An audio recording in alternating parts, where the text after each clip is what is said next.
If you love a prodigal, you can discover help and hope for your wilderness journey right here at the When You Love a Prodigal podcast, and also help and hope for your own life journey. So did you gain some help and hope for setting your prodigal free from the evil one's traps? I trust so.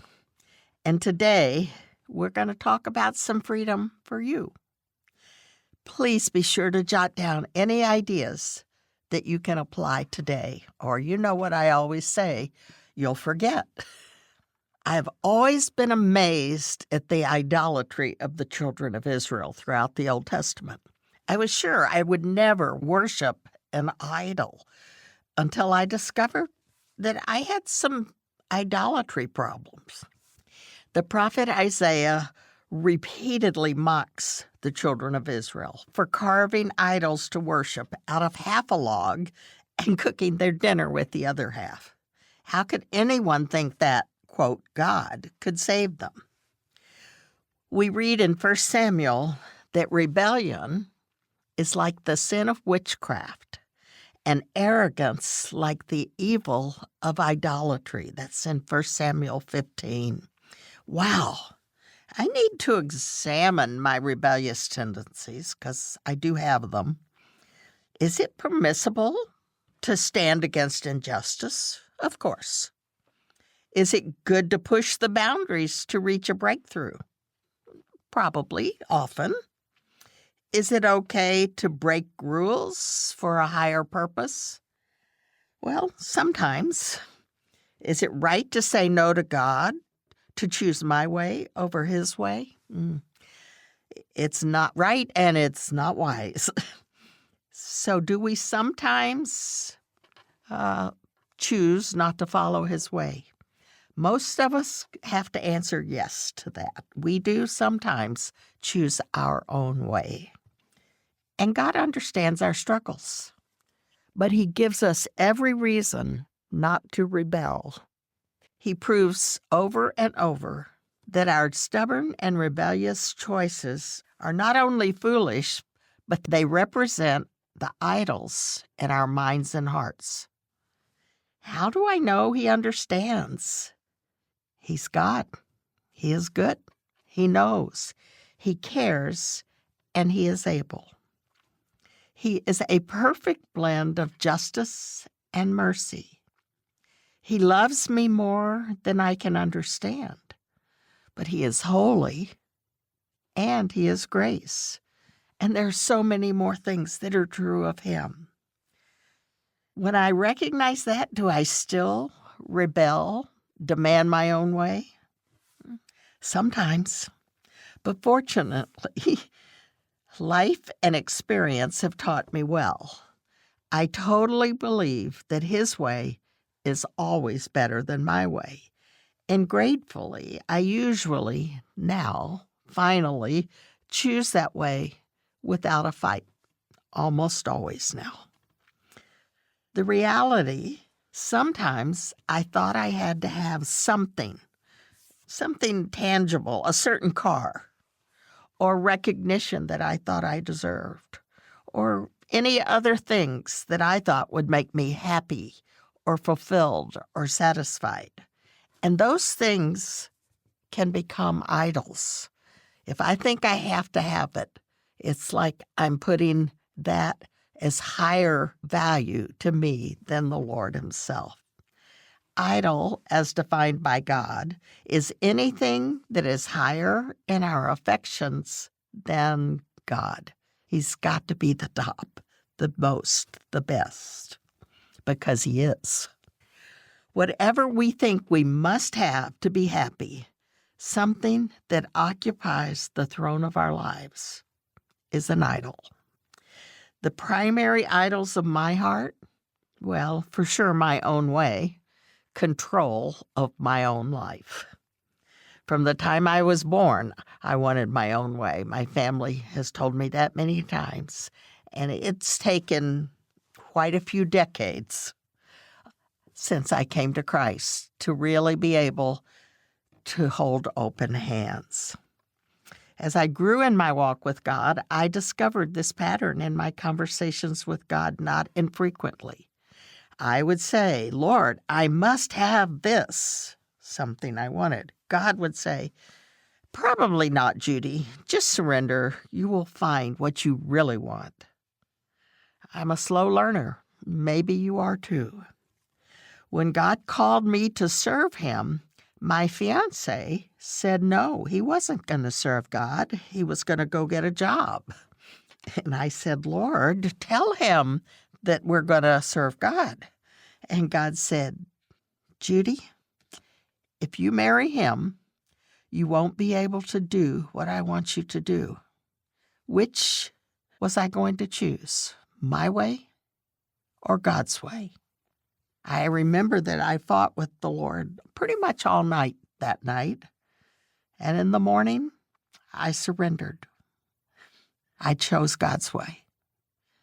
And I have loved what God has had for me to do. When a man who was less qualified than I was given the job I thought would be mine, I said, no, Lord, that is not right. And God said, this is of me. It will be good. Again, a little arguing with the Lord. And I said, I choose your way. I surrender. And God used me to help that man, but he used that man to teach me so much and prepare me for my next assignment that God had for me. So grateful that God doesn't let me settle for demanding my own way. When the man I loved was in no hurry for marriage, this was a few years later, I said, Lord, either let us get married, my plan and a good one, or just let this be over. I'm done with it. And God said, no, stay, Judy. You have much to learn about my way. Finally, I surrendered. And that man was definitely worth waiting for. When my first baby cried for months, I said, Lord, I am no good at a mother. I just think this is a mistake, and I'm sure I'll never be in control of my life again. And God said, Judy, you are just right for this child, and she is just right for you. For she will help you learn that your control of your life is not as good as my plan for your life. And once again, I surrendered. And each day, I learn more about choosing God's way. I wish I could say that I have always stayed surrendered, that I keep my white flag waving, but my desire for my own way is deeply ingrained. So my Father continues firmly, creatively, gently, even lovingly, to pry my fingers loose from my grip on my life, calling me to let go, to trust him, to surrender. And when I once again say, I must have this, he says once more, really, Judy, I have a better idea. And once again, I hopefully say, I surrender. Though still, sometimes begrudgingly or reluctantly. Sometimes with deep sorrow or confusion, occasionally with anger and rebellious words. Too often letting go of the same thing I must have over and over, and then it comes. Once again, I surrender. Those examples are idols. Yep, anything that I put higher in my affections than God becomes an idol. Anything that I think I must have can become an idol. We know that God told us not to have any gods higher than him. That is, no idols. Over and over in his word, he reminds us that he is El Elyon, the Most High God. He says these beautiful words to us. To whom will you compare me? Or who is my equal? Lift up your eyes and look to the heavens. Who created all these? Who brings out the starry hosts one by one? and calls forth each of them by name.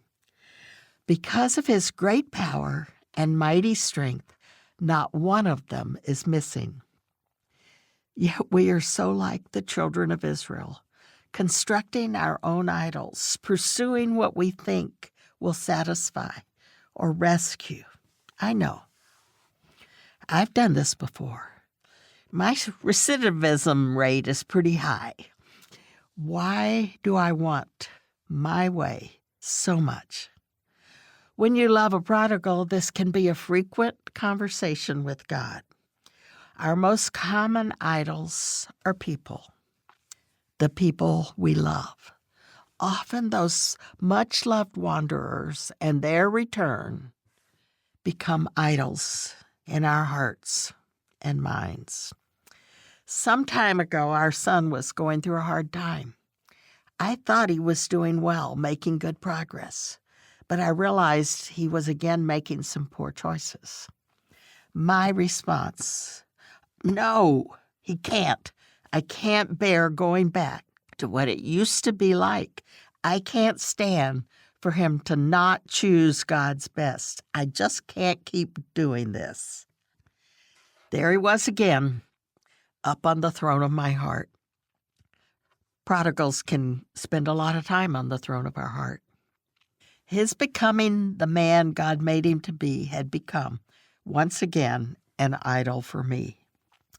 Once again, I needed to take this thing I must have off the throne of my heart and put it on the altar as an offering to my God. And say, please, God, take your rightful place in my life.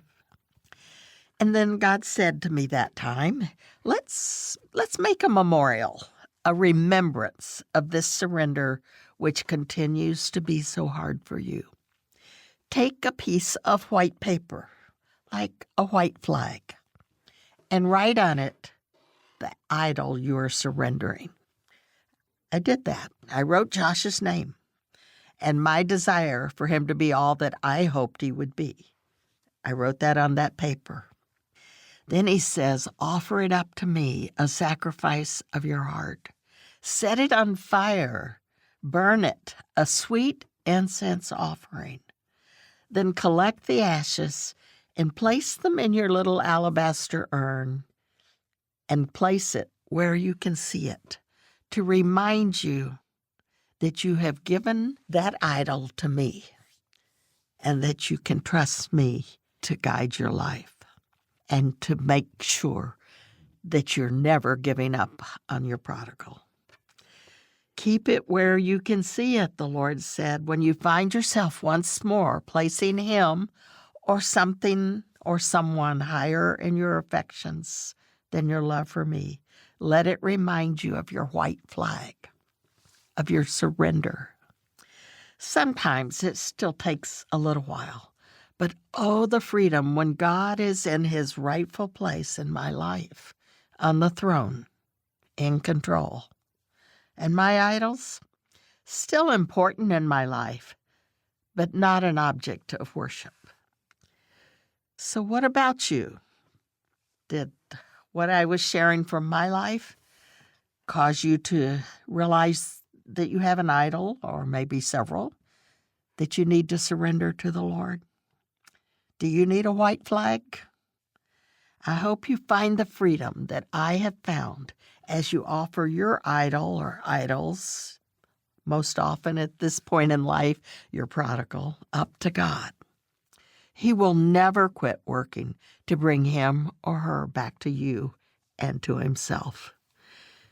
I just can't tell you the freedom and the peace that will come as you keep open hands, keep your white flag surrendered there to say, God, I trust you.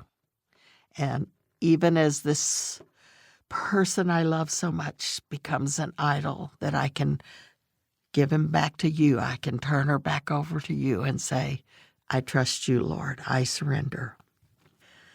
I would love it if you took a minute to look at the show notes. There will be some things that might be really helpful to you. And it'd be really nice if you checked if you enjoyed this, if this was a helpful session for you. And you can even subscribe to the podcast so you don't ever miss it. Thanks so much. God bless you.